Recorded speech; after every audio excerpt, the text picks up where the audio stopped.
Hello everyone, स्वागत है आपका हमारे प्यारे से चैनल बहन्स पढ़ाई में। आज हम करेंगे अपना most famous topic analytical paragraph. और ये जो है आपके सिलेबस में कुछ ही सालों पहले आया, मतलब 3-4 सालों से ही है ये। न्यू ही है, इस तरीके से आप लगा लो। और ये बहुत आसान है, मतलब फ्री आ गया ना एक बार आपको, तो फ्री के नंबर आपको मिल जाएंगे। ठीक है। अब हम बात करेंगे कि भाई एनालिटिकल पैराग्राफ क्या होता है। लेकिन उससे पहले एक चीज, अगर आपको कोई भी डाउट आए तो आप मुझे इंस्टाग्राम पे फॉलो करके डीएम कर सकते हो। और ये प्यारे प्यारे सुंदर सुंदर नोट्स चाहिए तो आपको टेलीग्राम पे मिल जाएंगे। ठीक है। एनालिटिकल पैराग्राफ क्या होता है कि देखो, आपको कोई भी चार्ट दे दिया जाएगा, कोई graph, data, outline, clues, table, कुछ भी दे दिया जाएगा, उसको आपको अच्छे से पढ़ना है कि इसमें बता क्या रखा है और उसको पैराग्राफ की फॉर्म में लिखना है। इजी। अच्छा, एनालिटिकल पैराग्राफ जो है वो आपको 100 से लेकर 120 वर्ड्स के अंदर ही रखना है। अच्छा, क्या होता है, कई बच्चे ना बहुत ही ज्यादा वो लाइक इंटेलिजेंट बनने की कोशिश करते हैं। वो क्या करते हैं कि टीचर जो है बहुत खुश हो जाएगी अगर हम ज्यादा ज्यादा लिख देंगे तो। ठीक है। जैसे कई बच्चे जो है 100 वर्ड्स लिखा होगा तो 200 वर्ड्स का कर देंगे, जिससे कि क्या होगा, आपके मार्क्स जो है बढ़ने की बजाय एकदम कट जाते हैं। क्योंकि आपसे जितनी वर्ड लिमिट मांगी जाती है ना, उतनी ही आपको लिखनी है, तब आपको पूरे मार्क्स मिलने के चांस है। ऐसा नहीं है कि 100 बोला है तो 200 लिख के आओगे, तो दैट वुड बी रॉन्ग। क्योंकि हर एक ग्रामेटिकल राइटिंग का अपना ही एक फॉर्मेट होता है ना, वो फॉर्मेट आपको करना चाहिए जिस तरीके से आपको बोला गया है ना। पैराग्राफ जो है वो क्लियर होना चाहिए, क्रिस्प क्रिस्प लैंग्वेज में होना चाहिए। सारी इंफॉर्मेशन आपको प्रोवाइड करने जो जो उस चार्ट में, कुछ भी चीज मिस नहीं होनी चाहिए। और ये जो क्वेश्चन है वो कितने मार्क्स का आएगा, 5 मार्क्स का आपको ये क्वेश्चन आ जाता है। ठीक है।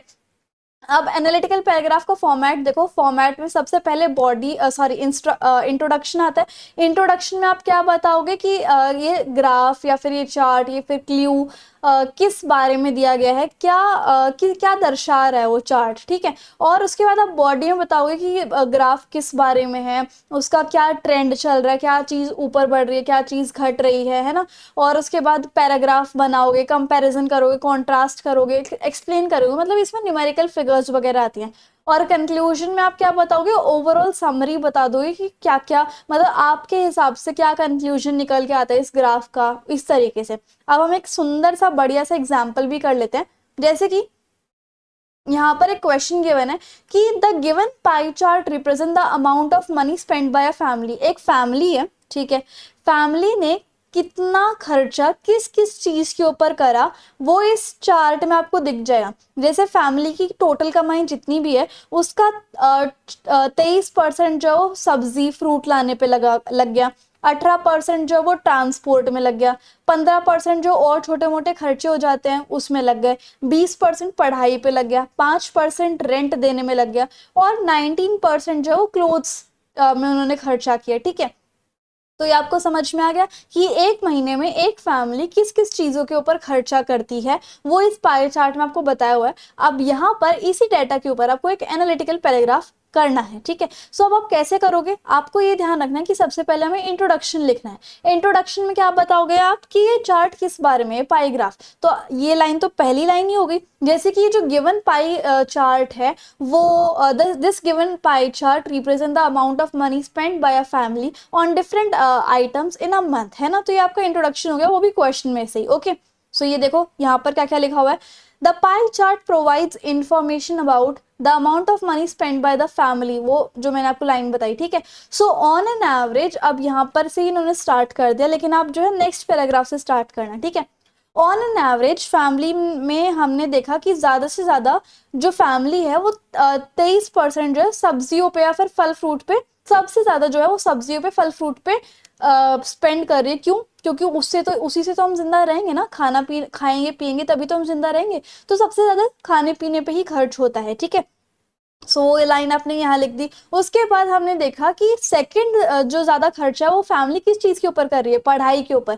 23% पहले खाने पीने के ऊपर कर रही थी, 20% जो है अब वो पढ़ाई के ऊपर खर्चा कर रही है। और उसके बाद आप एक दो लाइन ऐसे भी लिख दोगे कि पढ़ाई जो है वो बहुत इंपॉर्टेंट होती है, सेकेंड प्रायोरिटी है फैमिली की, इस तरीके से। अब जो बाकी का आइटम्स बचे वो आप इस पैराग्राफ में लिख दो कि अदर आइटम्स जो है वो ज्यादा से, उसके बाद तीसरे नंबर पे उन्होंने सबसे ज्यादा पैसे कहाँ पर लगाए, कपड़े खरीदने में लगाए हैं।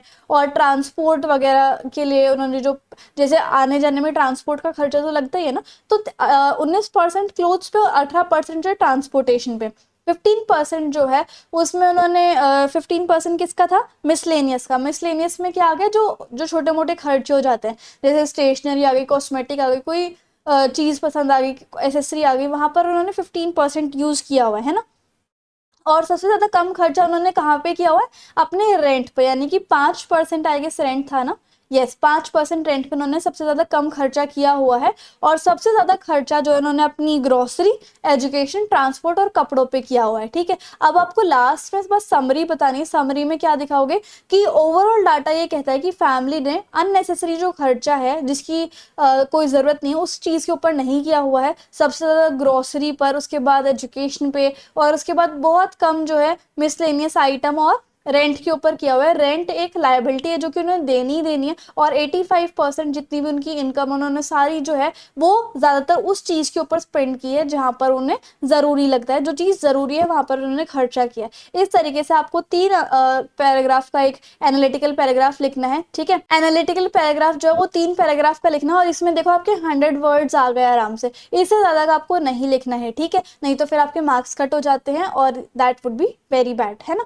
तो इस तरीके से हमारे जो पूरा ये जो कंसेप्ट है एनालिटिकल पैराग्राफ का, वो फाइनली खत्म होता है। एंड आई होप आपको मेरा पढ़ाने का तरीका और वीडियो काफ़ी अच्छी लगी होगी। सो इंस्टाग्राम एंड टेलीग्राम पे ज़रूर फॉलो कर लेना। So if you like the video and the explanation, then please do like, share, comment and subscribe the channel. Thank you so much.